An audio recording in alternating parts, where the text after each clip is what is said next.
Imagine a game that promises to change everything you know about video games. Infinite worlds, no loading screens, millions of players in a single server. Sounds like something out of a movie, right? But this wasn't a futuristic concept. This was the pitch for a game called Dreamworld. The developers promised players the ultimate MMO experience. The vision is that Dreamworld is the end game. It's every genre, every game, every style. A game so vast, so immersive that once you entered it, you'd never need another game again. No more waiting in loading screens, no more limitations, just pure gaming bliss. Or so they said. They raised millions of dollars, investors lined up, Kickstarter backers were excited. But what if I told you that it was all a lie? A scam that left players, investors, and even the gaming community in shock. No game, no updates, just empty promises. This is the story of how two guys scammed the gaming world out of millions with nothing but a flashy trailer and some stolen assets. Alright, let's meet the masterminds behind Dreamworld. Two guys who, up until this point, had absolutely zero experience in game development. Garrison Bellack and Zachary Kaplan. Who are these guys, you might wonder? And honestly, so did everyone else. Garrison Bellack, a former Google intern with a background in engineering, not in anything remotely related to game design. He basically had no idea how to make a game, but hey, he did know how to make a really convincing pitch. And then there's Zachary Kaplan. His qualifications? Well, he was really good at making ambitious promises. He didn't have any relevant experience, but he was great at selling dreams. Together, these two guys somehow convinced investors, backers, and even the media that they could build the most massive MMO the world had ever seen. And how did they do it? With nothing but a shiny trailer and a ton of buzzwords, and a little thing called dreams. But the thing is, at this point, the project was barely more than a pitch. No game engine, no design docs, no prototypes, just a promise of greatness. And let's be honest, when you're being promised a game that changes everything, who's going to stop to ask, wait, have you even made a game before? Well, apparently everyone missed that part. To make matters worse, they then got into Y Combinator, which is basically the ultimate tech startup incubator. That made them look super legit, because if Y Combinator's backing it, it must be good, right? Wrong. So now they had investors, Kickstarter money, and a whole lot of hype. What could go wrong? Spoiler alert, everything. Let's talk about what Dreamworld promised, and trust me, these promises were bigger than anything you've ever heard before. I mean, they were basically telling us that video game physics would bend to their will. First up, they promised infinite worlds. I mean, we're talking never-ending realms of land, never before seen in any game.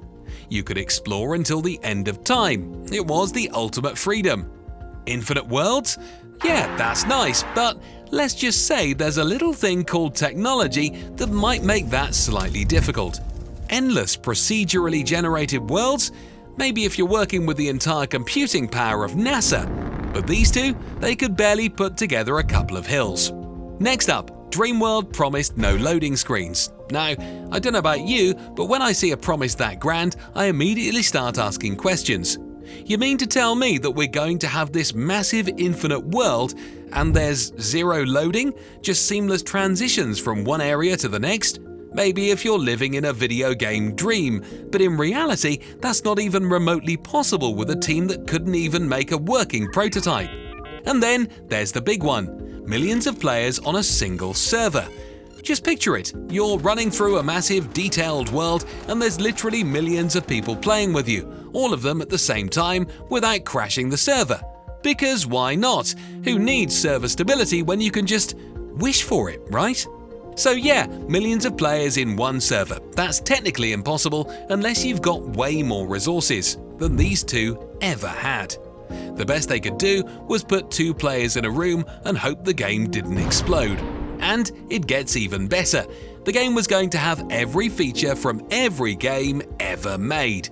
I mean, we're talking flying ships, space travel, magic cells, sandbox building, basically every single feature from every popular game in one. If you thought about it, Dreamworld had it. Crafting? Check. Raids? Check. Multiplayer? You guessed it. Check. It was like someone Googled what makes a game cool and just threw everything they found into the Dreamworld blender. And it was all set in a world where nothing had to make sense. At all. Because, hey, it's a dream, right? Alright, so how do two random guys with zero game development experience convince investors and backers to hand over their hard-earned cash?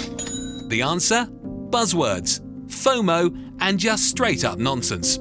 First, they set up a Kickstarter campaign with all the classic indie dev tricks. They slapped together some super ambitious concept art, threw in some shiny marketing phrases, and boom! Suddenly they were looking like the next Minecraft meets No Man's Sky meets The Matrix. They promised early access to anyone who pledged money, which, spoiler alert, nobody ever got. But hey, when a game promises infinite possibilities and the only limits are your imagination, who needs actual proof of concept? And somehow, this worked. They raised over $64,000 from hopeful backers who thought they were funding the next great MMO. Now, getting $64,000 from Kickstarter is one thing, but how did these guys convince big-time investors to throw in millions? 2 words? Y Combinator.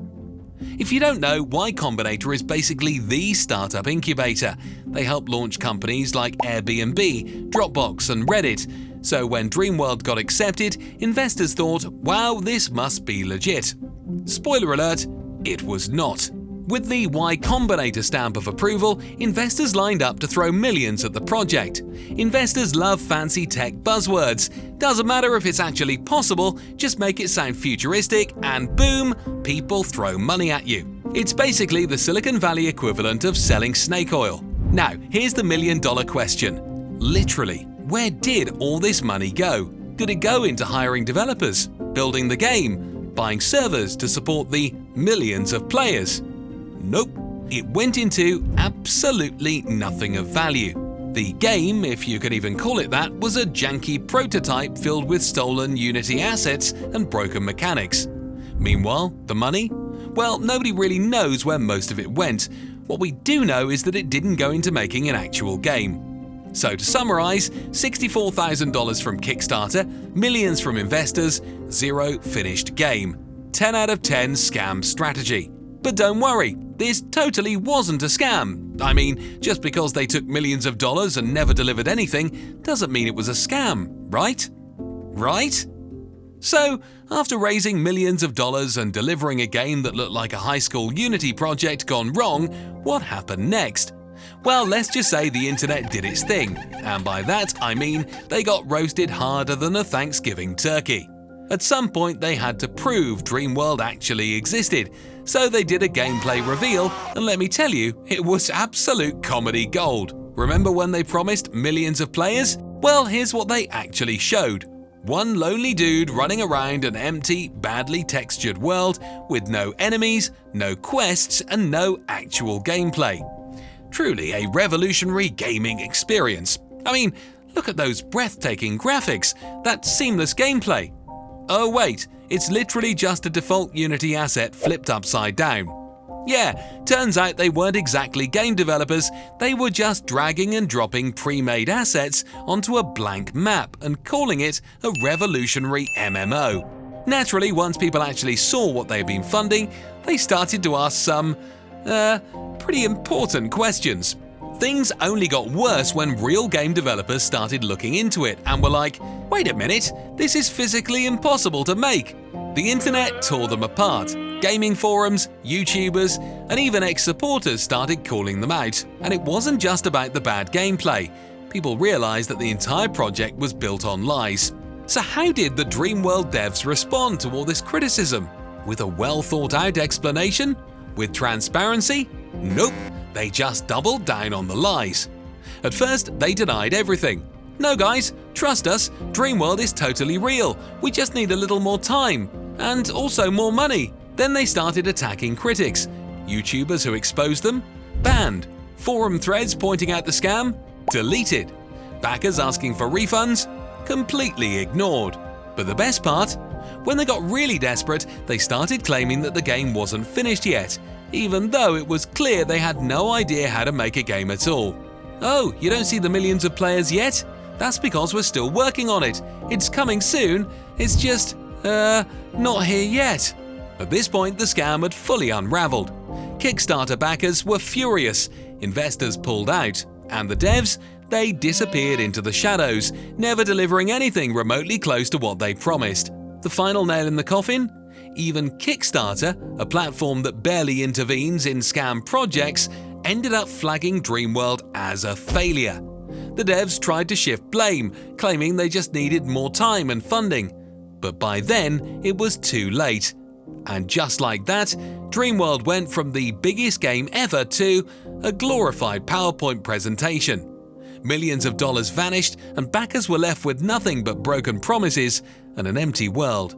Truly a game ahead of its time, a time that will never exist. So after the smoke cleared and the dreams were shattered, what happened to the masterminds behind Dreamworld? Did they face consequences? Did they refund backers? Spoiler alert, nope.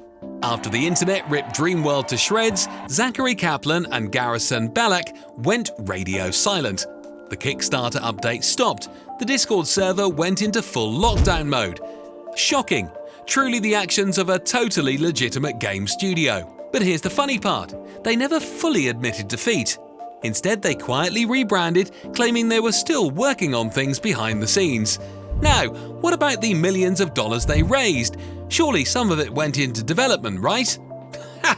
Yeah, no. To this day, there's no official explanation where all that money went, but if I had to guess, it's probably not sitting in a game development fund. Listen, I'm not saying they took the money and ran, but if you raise millions of dollars and the only thing you have to show for it is a glitchy test map, well, you do the math. So after all this, what have we learned? That some people will promise the impossible, take your money and disappear. Or that somehow this keeps happening? I mean, come on, how many times can we fall for the same scam? The biggest game ever, no limits, infinite worlds. I have a hard time getting one game to run smoothly, and you're telling me you solved gaming itself? But at the end of the day, these scams only work because people believe in them. The hype, the promises, the big trailers. It all feels so real until it's not. So next time you see a game that sounds too good to be true, maybe ask a few questions first. Who's making it? Do they have actual gameplay? And most importantly, are they already spending your money on yachts and Teslas? Anyway, that's the story of Dreamworld, one of gaming's biggest and dumbest scams. If you enjoyed this, please subscribe and hit that like button, as this video took a whole lot of work. Also, let me know what else I should cover in the comments.